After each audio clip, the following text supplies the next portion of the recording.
In this lesson, we're going to take a look at how you would do cross-site scripting testing using Burp Suite. And again, it's very similar to doing the SQL injection. We're going to use the intruder. And certainly Burp Suite does some testing for basic SQL injection, cross-site scripting, those sorts of things. And if you find something, you can certainly dig into it in a little bit more detail and see what else you can turn up. Or you could just simply do this testing if you were just looking for cross-site scripting. You don't have to worry about doing an active attack against the pages. You could just run through the intruder with what you're looking for. In this case, what I want to do is find a page that's vulnerable to cross-site scripting. And it looks like guessnum1 here is vulnerable. And so I'm going to go back over here and find guessnum1. Close up some of these things so it's a little bit easier to find. And here we've got guessnum1 right there. I'm going to take this request here, the one with the parameters in it. So this is the post method. And I'm going to send that over to the intruder, just like we've been doing so far. We've got the attack target, and now I'm going to do my positions.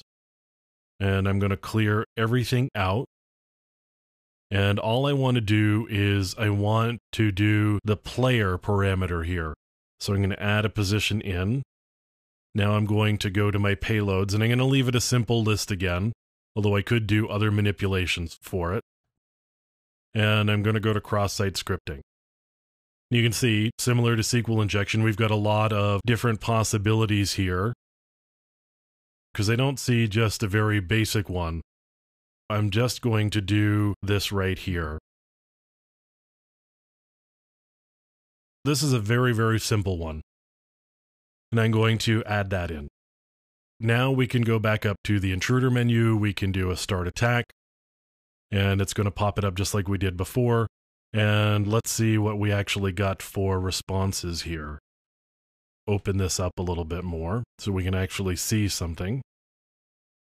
Drag the window open.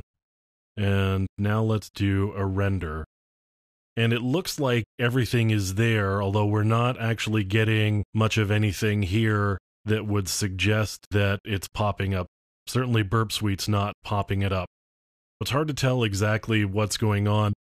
Maybe the server has done some stripping and changing, although we could check that using HTML here. And it looks like it's in correctly. It's difficult to know for sure whether we've got something that is actually going to generate the cross-site scripting, although it certainly looks like it does. This right here, this script alert and then close script, should actually generate the pop-up box, but we're not actually getting that here from the render. It could be that Burp Suite's just not doing that for us. But certainly we did some testing and we've got a lot of different results. And you can take a look at these. If anything kind of looks like this, you can then take it back and pop it into a browser. And actually, let's just try that. I'm going to try this right here. And we're going to take it into the browser here. And it's actually cgi-bin/guessnum1.pl. And I left the 1 out. Let's do that.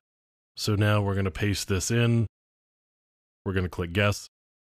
And it looks like there's some JavaScript validation that's going on here. So we would have to do something like using tamper data and do the alteration after JavaScript.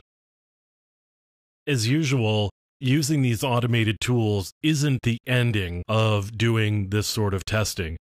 It's a really good starting point, and it can take you down some interesting roads, and certainly we can do easier testing with Burp Suite in doing manipulations where we did something like character substitution, or if we were to do something like a case modification. It's a lot easier to do those sort of things in an automated way using Burp Suite than it is to try to go through by hand or even writing a script yourself. Using Burp Suite makes it a lot easier to do that sort of activity.